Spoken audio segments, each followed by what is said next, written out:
What's up, YouTube? First and foremost, shout out to Alien Army. Raise up, stand up, drop those comments, put those alien emojis inside the comment section.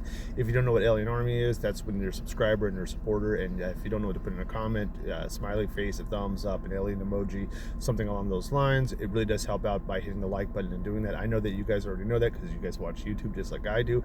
However, it does help for me to remind you to do so. Just to give you an idea of how it actually helps me with the algorithm, because by me pointing it out, one, I'm educating you, and number two, showing you just how little of a contribution is a like and a comment really does help me out. So about every 10 likes and 10 comments I get, YouTube shows my video to about 100 people. However, when I get to 100 comments and 100 likes, it actually doubles. Instead of it being 1,000, it'll be 2,000. So I say you rock with me. If you don't know, I am homeless. I do live in my car. I'm going to be talking about today's subject in this video is homeless streets and reputation, right? So I understand not everybody's homeless and not everybody, wants reputation or anything like that. However, you're gonna have a reputation no matter what. I'll talk about it first in like a regular job fashion. Then I'm gonna talk about the streets and the reputation too. So that's gonna be a little bit later in the video, but I think that everybody can get something out of this. So homeless streets and reputation. And then I'm gonna talk about reputation in life. So how does somebody get a reputation? You get a reputation just by being yourself. Whether you somebody always showing up to work 15 minutes early and being the last one out the building, you get the reputation by how you conduct yourself at school, whether it's you're in grade school, high school, college, whatever, right? Reputation is basically the way you conduct yourself, which you guys already know. Now with job reputation, I'm gonna talk more about this right now. Excuse me a second. So job reputation. I'm gonna talk about a particular job I had. I used to work in this computer place. I'm not gonna say their name. I hardly ever talk about the places I worked because one, I don't want any allegations coming towards me. I can tell a story, and the name of the place is irrelevant. You know what I'm saying? I'm gonna turn that down a little bit. I didn't want my AC blowing too hard. Well, it's AC, but I have the heat going on because it's cold. It is winter. Not as cold as it once was, but I don't want to ramble. I've been accused of rambling before, and I don't want to be accused again. I don't want a reputation of rambling, which is something I don't have, just to let you know.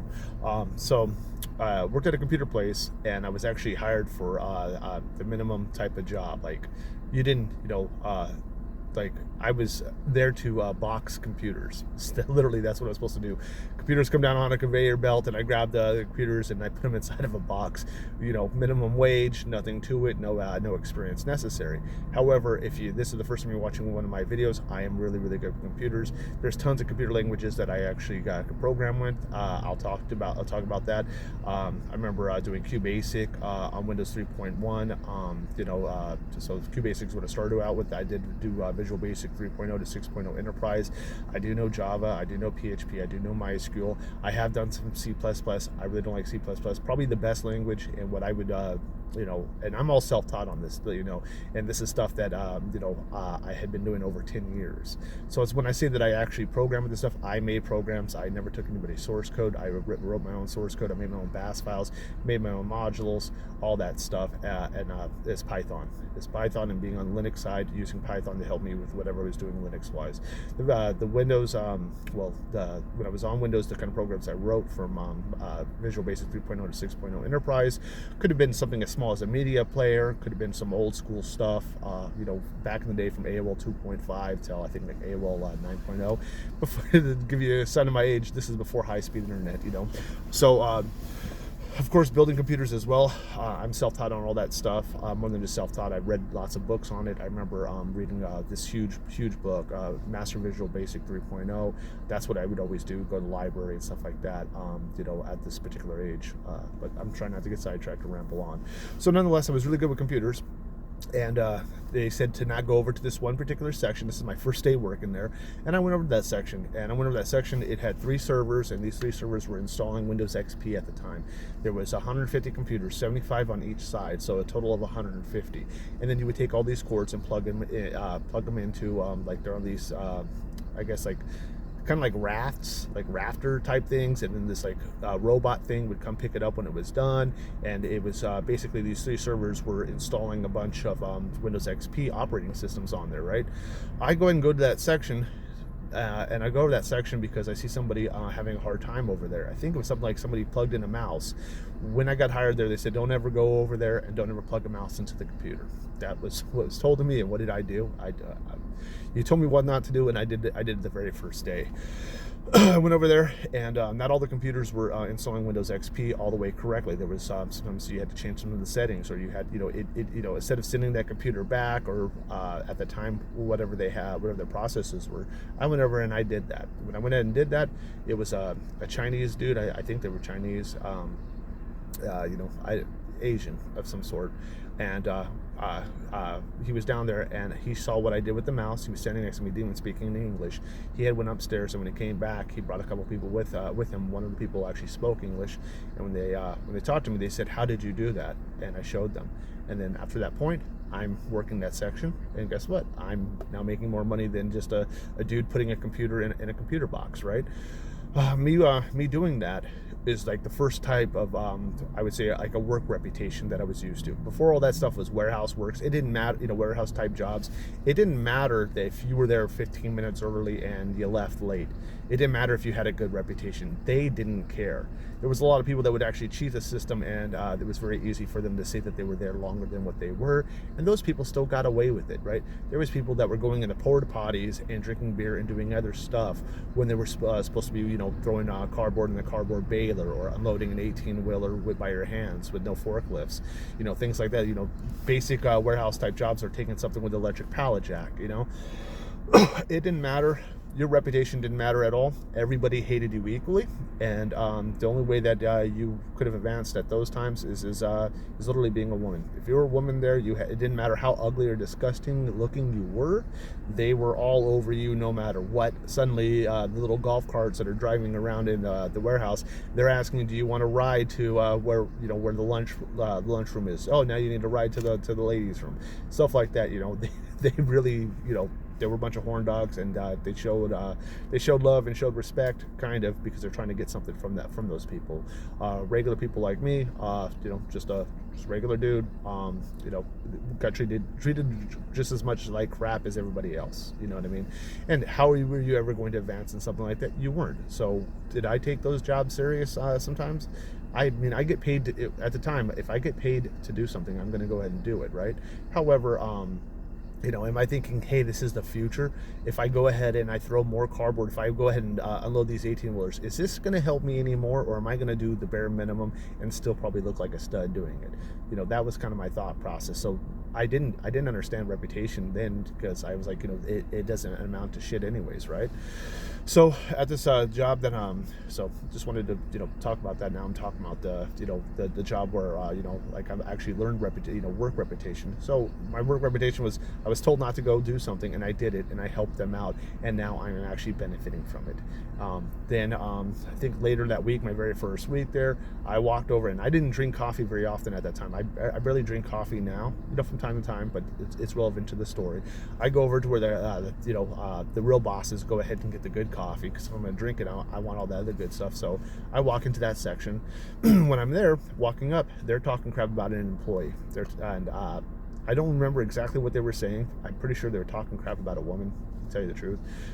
They could have been talking, sexist crap, like, I don't remember. I just know that whatever that conversation is, because it's been a long time, is they started hushing up when I walked over there. I had like a little light that popped in my head, like, now they're going to be worried that I'm going to say something because what they were just talking about wasn't cool. I went ahead and I said something bad towards somebody. So I started talking crap about somebody I didn't like there. And then all of them started laughing. And these are all the big wigs in the warehouse. These are the shift managers. These are the people that are upstairs. Some of the people that were standing there, actually, one of them actually had a Dodge Viper and would park up front. You know what I mean? So like, these are the big wig type of people. I went ahead and I started talking crap about somebody I didn't like, to make it, now it's an even playing field. Now you know that I'm not going to say something against you because I just said something my damn self, right? And that reputation helped me out there. Suddenly, I got my own little personal fan, because it was summertime. Around that time, it was really, really hot. I got 75 computers on one side and 75 on the other, and I had to do both. And all those computers are blowing hot ass air in my face. Suddenly I got the keys to go upstairs, to go ahead and use my own personal bathroom, and it had a little water cooler. I had my own little fan, and things were going pretty well. In fact, the only reason why I technically lost that job was from QS Customs. They would ship out motherboards, and a lot of the motherboards for these computers would get stuck at customs, and they were all going to China. So I guess they were Chinese. They were they wanted to move that company and actually move a bunch of the employees over there. And I was asked, did I want to go to China, and did I want to do that? And it was all because, one, they would be able to save more money and have less time dealing with U.S. Customs for their motherboards that were being held up. And then I was like, I'm an American. I don't know nothing about there. I never even left the country, no passport, nothing like that. And I just thought it was a crap deal. I'm not going to leave here for another job, but this really does show the reputation. So there was other things that I did to help my reputation there. It's basically, politicking, right? And of course, I don't kiss anybody's ass or anything like that, but I was actually smart enough where, like, they had a football pool, right? I knew I had a Jets jersey, and I did like the Jets at the time, but I knew that one of the shift managers or somebody that was high up, he ran a football pool, and I wanted to get in on it, and I also knew that Jets was his favorite team. I came into work on purpose with that Jets jersey. I probably would have still wore that Jets jersey, but I went to school, I went to work on purpose wearing that. And that very day, guess what? He tells me now it's not somebody saying join this football pool. Now it's the person who's actually running it. And then breaks it down like, okay, these are the teams and blah blah blah. This is the payoff. This is, I think it was $40 entry, something very cheap, especially back then. So I went ahead and did that, and he's like, okay, on this football pool, at times you're going to go against this person, at times you're going to go against them, and then the overall winner is going to get this. And I don't remember how it all breaks down, because there's a lot of ways you can run a football pool. He does that. And my very first, week, I'm going against him, right? So if I beat the crap out of this guy and I do all the right picks, do you think the guy's going to like me very much? Or do you think it'd be on the smart politics side to purposely lose against that guy? So I purposely lost to the guy, right? And I did it on purpose. I did that. And then by doing so, and this is the politicking of the reputation, is I acted like it was a lot of money. Like, man, you got me good, bro. You got me good, man. He's like, next week I'll get you. That kind of camaraderie and that kind of bullcrap. Me doing that, and he's like, hey, man, Alien, anytime you want more overtime, dude, let me know. And right there, that opened the floodgate of now I get overtime. Before, it was 40 hours a week. Now I have the option to come in earlier or stay later or go there on one of my days off. That paid off. So, like, what did I get a reputation of from all that stuff? And this is why how it can be applicable to you, because maybe you don't care about what your street's reputation is. Well, maybe you don't care about the street aspect. So I'm going to talk about the stuff job-wise, right? Now, did I ever do so let me break this down, and then I'll talk about the trucking part. So with that opened up a whole bunch of damn doors, and that's what I did. And this is when I was like, I don't even think I was 21 at the time. I think it might have been like 19, 20. So quite a bit of quite a long time ago. I'm not a spring chicken anymore. So in trucking, I wasn't like that at all.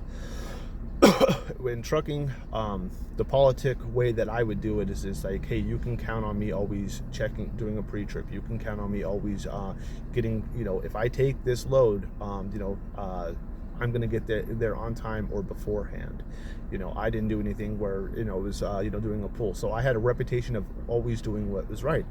When I was doing OTR, which is over the road, when I had that, I got trained really well, and they looked at my training hours, and it wasn't even like, just to give you an idea, we were running teams. So I was running teams. So when dude was asleep, I'm driving. When I'm asleep, dude's driving. You know what I'm saying? And in the beginning, the first week or two, he's showing me stuff, and that if I had questions or wasn't sure about something, I could wake him up and things like that. Or there was times where he was still driving and I'm eating my dinner. You know what I mean? Like I'm microwaving something, or I'm doing a rolling 34. And when I'm doing a rolling 34, like I basically have a day and a half off because I've used all my drive time, or I ran out of my clock. I'm sitting up there, and then I'm utilizing his knowledge, and he's explaining stuff, and I'm trying not to get sidetracked here. Nonetheless, I got a really good reputation of always doing what was right truck driving wise, okay, with over the road. When I went ahead and went to regional and doing local and stuff like that, that reputation I had that same reputation, but it fell on deaf ears when it came to the dispatchers and when it came to the fleet managers and people running the contract. They didn't care about that stuff. All they cared about was, did it get delivered? Are you picking it up? Are you taking it? Is it going to get delivered? The people that broke the rules and stuff is how they got ahead in life. You know what I mean? Those people, would have, as much slack as they wanted.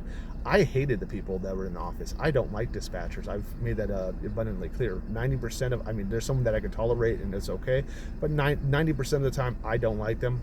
They could be a good person. I just don't like what their job is. And I don't think that they should be, they are the toxic ones as far as I'm concerned. And I don't want to ramble on about it, right? I had drivers on my first regional job, and I was driving at nights, and I was coming home every single day, so it was home daily, but I was driving at night. I had tons of times where the old school dudes, the million milers, the people that were on that account, walk inside there saying, Alien is, Alien's the future of trucking, and I'm not exaggerating this. They'd go in there and say that stuff, like, yo, man. Dudes out there checking out underneath his engine every time, and they're just bullshitting around themselves, and then talking in the office. And of course, the dispatchers and people like that could hear that stuff. Did that ever progress me? No. Did it just, that was my reputation, and that's who I was, and I didn't care. You know what I mean? Like, I don't care that my reputation wasn't getting me ahead at that time, because I was doing what was right for myself.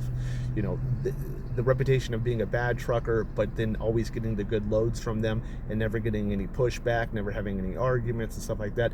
That was for unfortunately a lot of them when things went bad there. And I do have a video where I talk into it, and this is not the type of video where I want to do that.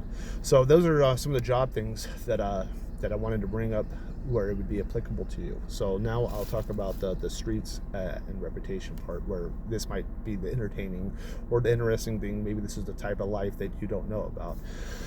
So in the same aspect, you're going to get a reputation whether you want one or not. It's your code of conduct. If I have a reputation of being a thief, people are never going to completely trust me, because if I steal, or if I go around stealing, they know that I'm probably going to steal from them as well. You know what I'm saying? If I only steal when it's food related stuff, but other than that, then I'll have a reputation like that.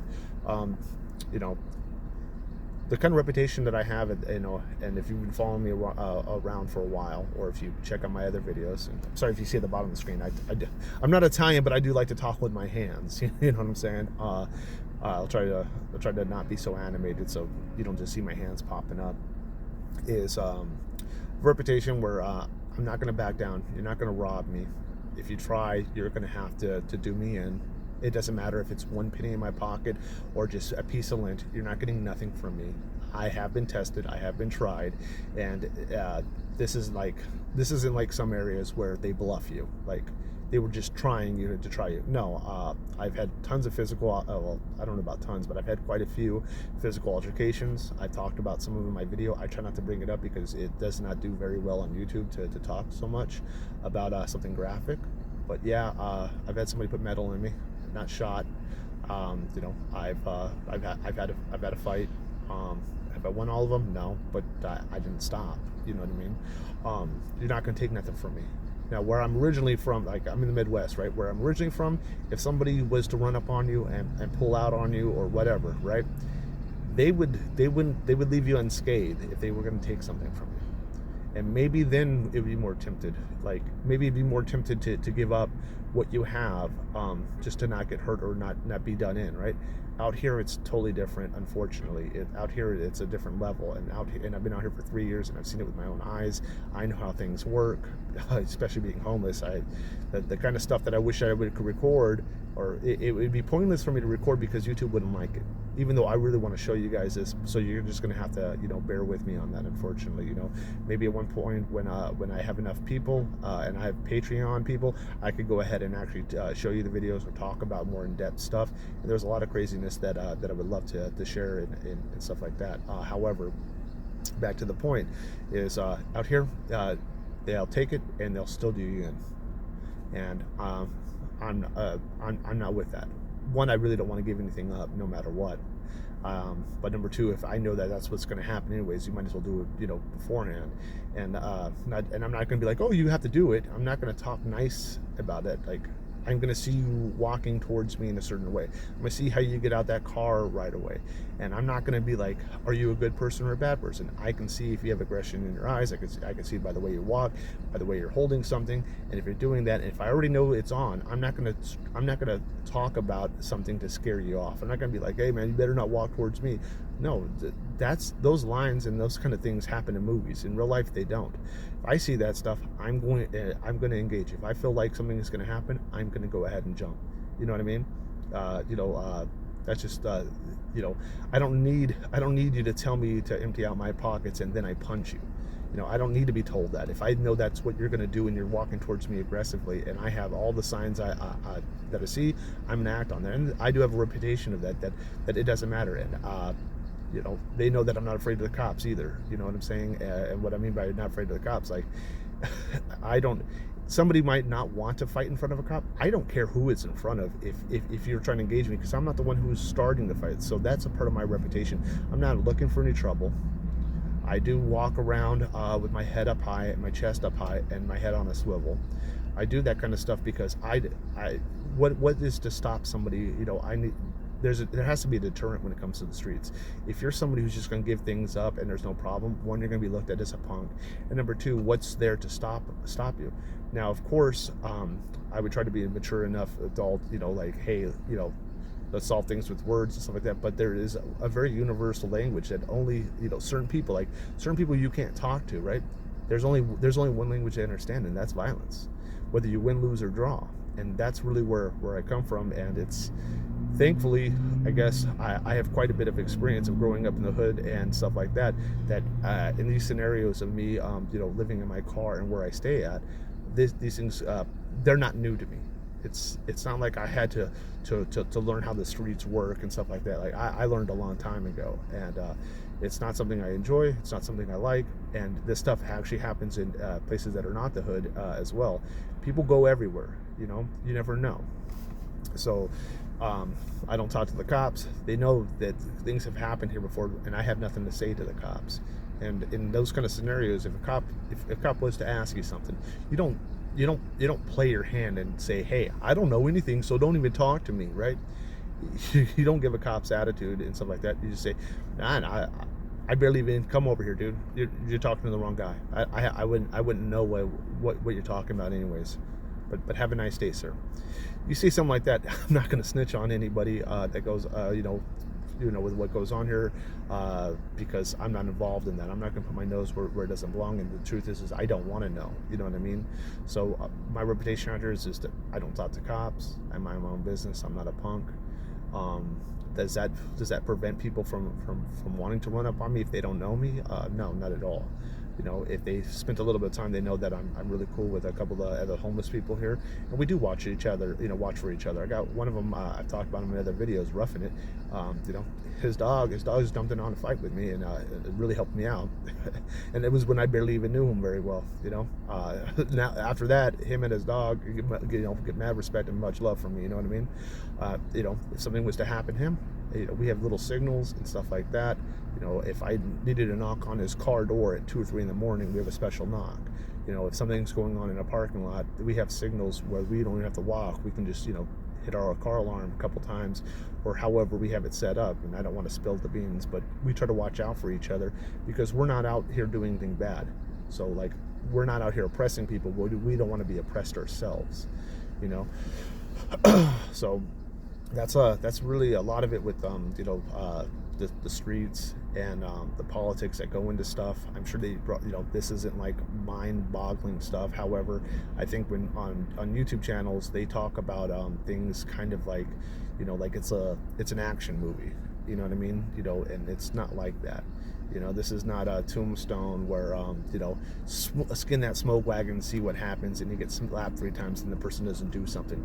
No, you're probably not even going to smack the guy. He's going to draw down on you, and that's just the way it is. There are, there's a lot of stuff that goes on in the hood. There's a lot of stuff that goes on outside the hood. And having a good reputation of not, in my opinion, your reputation could be whatever you want. My reputation and the way I conduct myself and how I can sleep at night is knowing that I'm not going to give up anything. I'm not going to go out there and take anything from anybody either. You know, I don't care how hungry or however I get. I'm not going to hurt anybody. To, you know, I'm going to work. I'm going to work for it. You know, I'm going to work for stuff. I'm not out here to victimize anybody. I'm not out here to hurt anybody, and I'm not going to let anybody victimize me or hurt me either. And I'm not going to let them do it to my friends, especially my buddy Roughing It. You know, him and his dog. You know, they got a lifelong friend in me. You know what I mean? We watch out for each other, and that's cool. And even if I didn't have them, total strangers as well. There's certain people that are, innocent bystanders that might have just been stopping by here just to, get something to eat or get some gas. If I was walking around and I saw something happen to them, I would intervene. I would do the best that I could to help them out. And I guess that's part of my reputation as well. So my reputation, I know there's a lot of people that say, I don't care what anybody else thinks. And to a very, very big extent, I understand what you mean by you don't care what people think. I care what I think more and above anybody else, because I'm myself. I have to live with myself, right? So I care what I think. I also would like to convey what I care and what I hold true to me, and my morals and my conduct and my behavior. I would like for everybody else to know as well. Maybe by them knowing that, knowing what kind of person I am, that maybe it could influence them to be the same, or they can understand where I'm coming from, and maybe they just leave me the hell alone. Chances are probably not, but who knows, right? But I have to live with myself, and I think that's the way I am, and I think that karma is a real big deal about that. I'm not out hurting people, but the people that are hurting people, they run into issues all the time, and that stuff does catch up to you. And as far as the cops are concerned around here, they let the garbage take out the garbage. There's certain things that they will not overlook. There's a lot of stuff that they leave for the street dudes to handle it. Garbage takes out the garbage. Do you think they care if one of the pimps get beat up over here? No. Do you think if they care with one of these hoes, the lot lizards, something bad happens to them? No, not at all. They don't care if you go in here and steal from this place. They do care about other stuff though, like, and I don't want to get into it, but there's a lot of stuff that falls to the wayside, and it's the streets, it's reputation, and it's politics, and every area is different. I'm just only talking about my area where I'm currently at right now. And I got an itch in my throat. Nonetheless, don't want to make the video too long. I do ask that you like and subscribe. I do have a Cash App if you want to show love or bless me. It's the same as my YouTube name, AlienAscend, and I want to thank you so much.